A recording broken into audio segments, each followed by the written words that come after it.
राम राम दोस्तों और मेरी माता बहनी, आप सभी का स्वागत है बाबा नीम करोली जी की शरण में। आप सभी का स्वागत है मेरी माता रानी के दरबार में। मेरी आदि पराशक्ति माँ सबके कष्ट हरो माँ। प्रभु श्री राम जी, माँ सीता सबके कष्ट हरे। मेरे शिव भगवान जी, मेरी आदि पराशक्ति माँ पार्वती सबको अपनी शरण में ले। यही मेरी प्रार्थना, यही मेरी अर्जी। जय जय श्री राम। दोस्तों और मेरी माता बहनी, आज हम करते हैं मासिक शिवरात्रि व्रत कथा। 24 जून मासिक शिवरात्रि है और ये शिवरात्रि हर माह मनाई जाती है। शिवरात्रि व्रत रखा जाता है, मासिक व्रत। तो इसे पूरा सुने, आगे भी शेयर करें। मासिक शिवरात्रि व्रत कथा। धार्मिक पौराणिक कथा के अनुसार चित्रभानु नामक एक शिकारी था। जानवरों की हत्या करके वह अपने परिवार को पालता था। वह एक साहूकार का कर्जदार था, लेकिन उसका ऋण समय पर न चुका सका। क्रोधित साहूकार ने शिकारी को शिव मठ में बंदी बना लिया। संयोगवश उस दिन शिवरात्रि थी। शिकारी ध्यान मग्न होकर शिव संबंधी धार्मिक बातें सुनता रहा। चतुर्दशी को उसने शिवरात्रि व्रत की कथा सुनी। शाम होते ही साहूकार ने उसे अपने पास बुलाया और ऋण चुकाने के विषय में बात कही। शिकारी अगले दिन सारा ऋण लौटा देने का वचन देकर बंधन से छूट गया। अपनी दिनचर्या की भांति वह जंगल में शिकार करने के लिए निकला, लेकिन दिन भर बंदी गृह में रहने के कारण भूख प्यास से व्याकुल था। शिकार खोजता हुआ वह बहुत दूर निकल गया। जब अंधकार हो गया तो उसने विचार किया कि रात जंगल में ही बितानी पड़ेगी। वह वन में एक तालाब के किनारे एक बेल के पेड़ पर चढ़कर रात बिताने का इंतजार करने लगा। बेल वृक्ष के नीचे शिवलिंग था, जो बिल्व पत्रों से ढका हुआ था। शिकारी को उसका पता न चला। बढ़ाव बनाते समय उसने जो टहनियाँ तोड़ी थी, वे संयोग से शिवलिंग पर गिरती चली गई। इस प्रकार दिन भर भूखे प्यासे शिकारी का व्रत भी हो गया और शिवलिंग पर बेल पत्र भी चढ़ गए। एक पहर रात्रि बीत जाने पर एक गर्भिणी हिरनी तालाब पर पानी पीने पहुंची। शिकारी ने धनुष पर तीर चढ़ाकर ज्यों ही प्रत्यंचा खींची, हिरनी बोली, मैं गर्भिणी हूँ, शीघ्र ही प्रसव करूंगी। तुम एक साथ 2 जीवों की हत्या करोगे, जो ठीक नहीं है। मैं बच्चे को जन्म देकर शीघ्र ही तुम्हारे समक्ष प्रस्तुत हो जाऊंगी, तब मार लेना। शिकारी ने प्रत्यंचा ढीली कर दी और हिरनी जंगली झाड़ियों में लुप्त हो गई। प्रत्यंचा चढ़ाने तथा ढीली करके कुछ बिल्व पत्र अनायास ही टूटकर शिवलिंग पर गिर गए। इस प्रकार उससे अनजाने में ही प्रथम प्रहर का पूजन भी संपन्न हो गया। कुछ देर बाद एक और हिरनी उधर से निकली। शिकारी की प्रसन्नता का ठिकाना न रहा। समीप आने पर उसने धनुष पर बाण चढ़ाया। तब उसे हिरनी ने विनम्रता पूर्वक निवेदन किया, हे शिकारी, मैं थोड़ी देर पहले ऋतु से निवृत्त हुई हूँ, कामातुर विरहिणी हूँ, अपने प्रिय की खोज में भटक रही हूँ। मैं अपने पति से मिलकर शीघ्र ही तुम्हारे पास आ जाऊंगी। शिकारी ने उसे भी जाने दिया। 2 बार शिकार को खोजकर उसका माथा ठनका। वह चिंता में पड़ गया। रात्रि का आखिरी पहर बीत रहा था।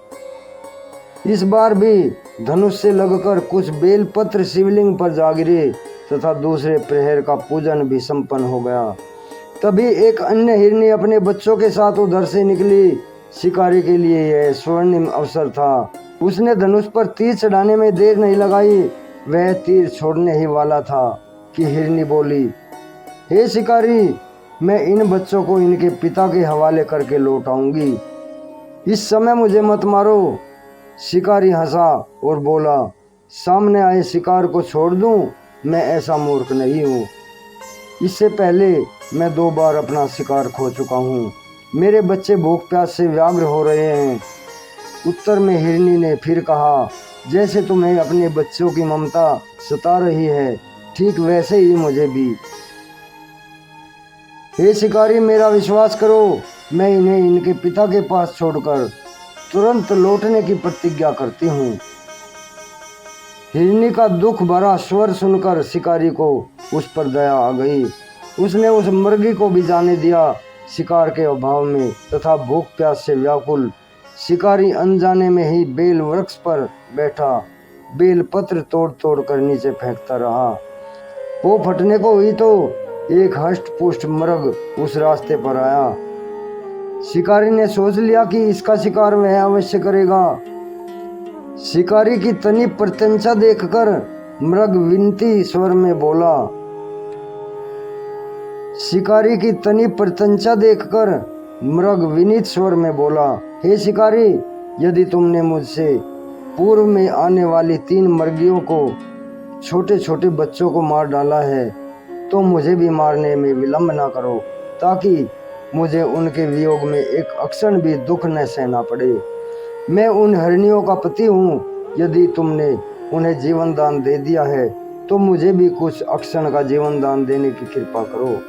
मैं उनसे मिलकर तुम्हारे समक्ष उपस्थित हो जाऊंगा। मृग की बात सुनते ही शिकारी के सामने पूरी रात का घटना चक्र में घूम गया।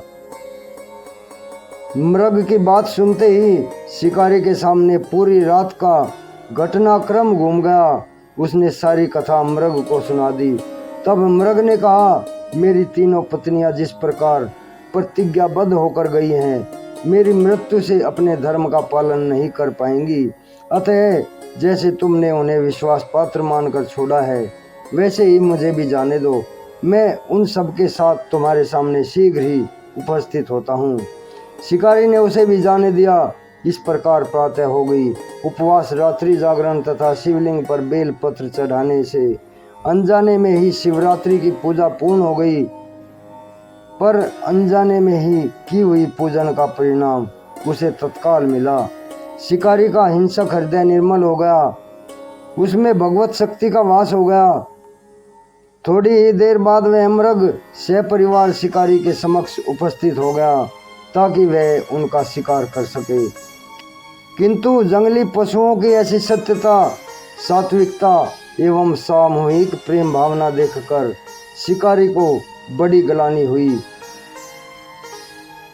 उसने मृग परिवार को जीवन दान दे दिया। अनजाने में शिवरात्रि के व्रत का पालन करने से शिकारी को मोक्ष और शिवलोक की प्राप्ति हुई। जय शिव, जय शिव, जय शिव, जय। हे राम, हे शिव शंकर महादेव। दोस्तों और मेरी माताएं बहनें, मासिक शिवरात्रि व्रत कथा इसे आगे भी शेयर करें, चैनल को सब्सक्राइब कर लें। आपके सभी कष्ट दूर हों, यही मेरी प्रार्थना बाबा नीम करोली जी से, शिव भगवान से, मेरे श्री राम प्रभु, मेरे हनुमान जी, मेरी सीता मैया, मेरी पार्वती माँ, सभी एक ही रूप के अनंत रूप हैं। अतः आप सभी के सभी कष्ट दूर हों, यही मेरी प्रार्थना। जय राम, जय राम, जय राम।